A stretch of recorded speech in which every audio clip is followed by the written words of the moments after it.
Okay, y'all, this is part 2 of my experience with Instacart. Okay, so as I was saying, so today, one of my delivery shop deliveries, I almost fell down these steps of this old lady's house in the basement. And no, it wasn't a basement. It was downstairs that led to the garage. So I almost fell, and put it this way, I'm not gonna fall down those steps and break my leg or break my knee. So I'm carrying a heavy cases of water. So the water fell out of, the water case fell out of my hand and thing busted open, and all the water came out of the packaging because of whatever, So I was holding on to it. So, so she looked at me like, she didn't really look at me and say anything. She was like, I don't know. She seems like she was in a daze. Like, I told her, I said, well, shoot, it would have been easier if I had went through the garage.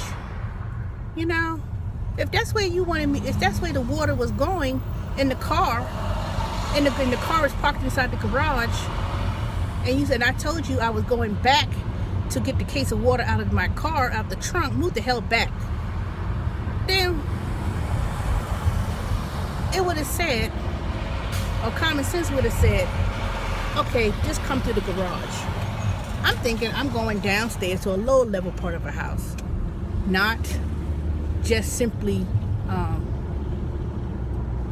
going downstairs to like a lower living room or whatever. So, and as I could, looked at that order, of course, I didn't get no tip from that. But anyway, so back to what the point that I was making.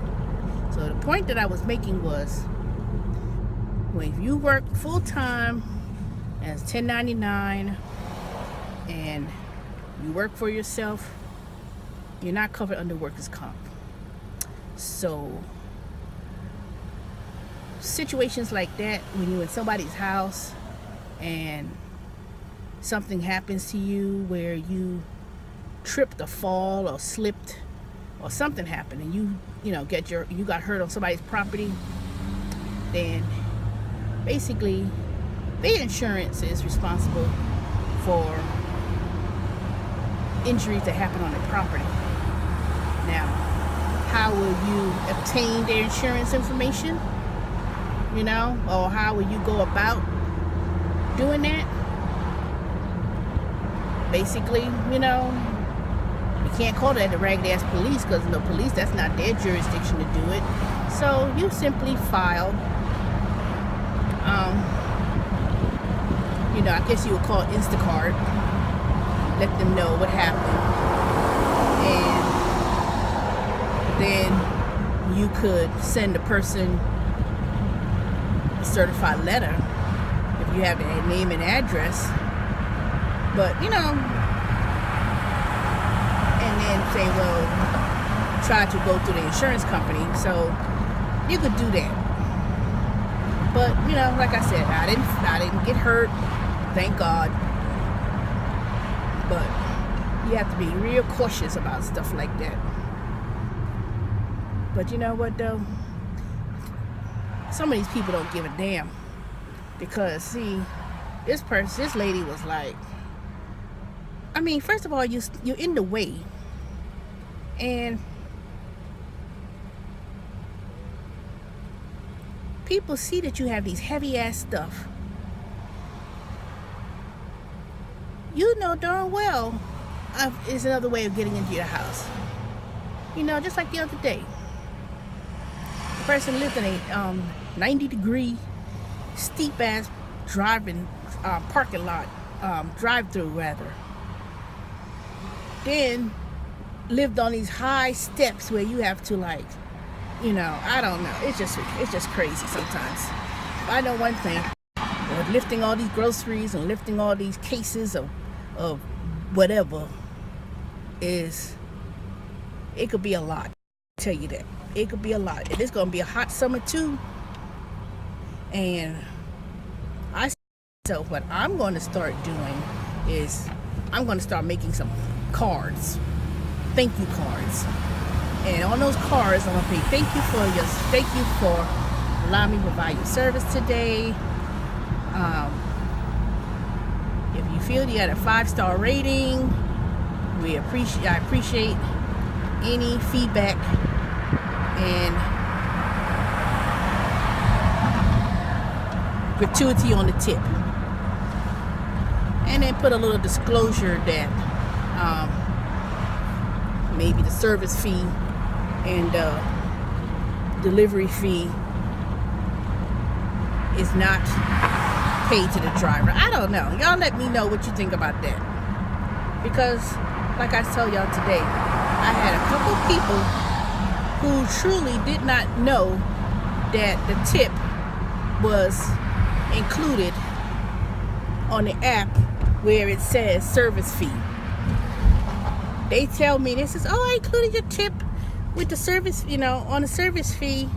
And then I have to kindly tell them, I said, no, we don't get that, service fee is not part of the tip.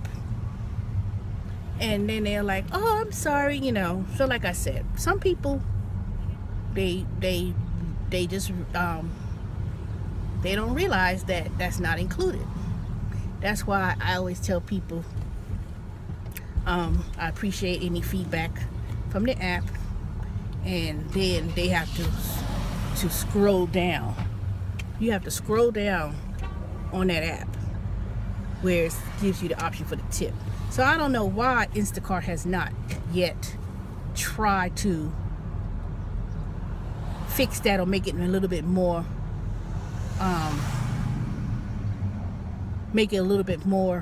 convenient for customers to tip. Because I'm quite sure that a lot of them will tip. I don't care if it's $5. Because to me, I think that's just being a little bit unethical for a company to do that. What do you think is going to happen? That if you just make it easier for them to tip, they're not going to order groceries anymore? Come on now. If people could afford to get their groceries delivered, which is not a necessity, then truly they're going to tip. I looked at the app, on a customer's app, and he showed me, and I looked at it, and lo and behold, if the order was $200, Instacart will get $200, and I thought I saw what was it? It was $200 grocery bill, but then the order was like $200. No, $220, something like that. So they getting their money. They getting theirs. But in regards to whether or not they passing it along to the shoppers, nope. They sure not. They not doing that one thing. And I think that if they continue to do that, I think a lot of people, they're not gonna have a lot of people that's gonna continue to do the shops. I've spoken to a couple of people who was in doing Instacart, and I asked them, do they do other things? And some of them do. A lot of people I heard say, oh, when I don't do Instacart, I'm doing Lyft. They doing Lyft. They jumping on the bandwagon and doing Lyft because I think Lyft got all these bonuses. I don't know. I don't do Lyft. I'm only an ambassador for Lyft. Meaning that only thing I do for Lyft is promote more drivers and promote more riders. Which I need to seriously start doing that. I need to seriously start marketing the ambassador program for Lyft. I'm not driving for Uber either. I'm not doing that. I just can't. Now, Uber Eats. I haven't yet done Uber Eats yet. Or resumed doing Uber Eats. But, you know, it's going to be too much for me to be doing. Because eventually, in a couple more weeks, I'll be working from home for Amazon. And on my day off, which is Sundays and Mondays, I'll do Instacart, and then do Instacart in the mid-morning, afternoon, and stop at 3 o'clock, because I do have to be home by 5 to take phone calls. So that's my plan. All right, y'all, I'm about to go into this gym because I haven't been in LA Fitness in the last month, and that's a shame. So I'll talk to y'all later, and I'll tell you what happens at the end of the night. Talk to you later. Bye.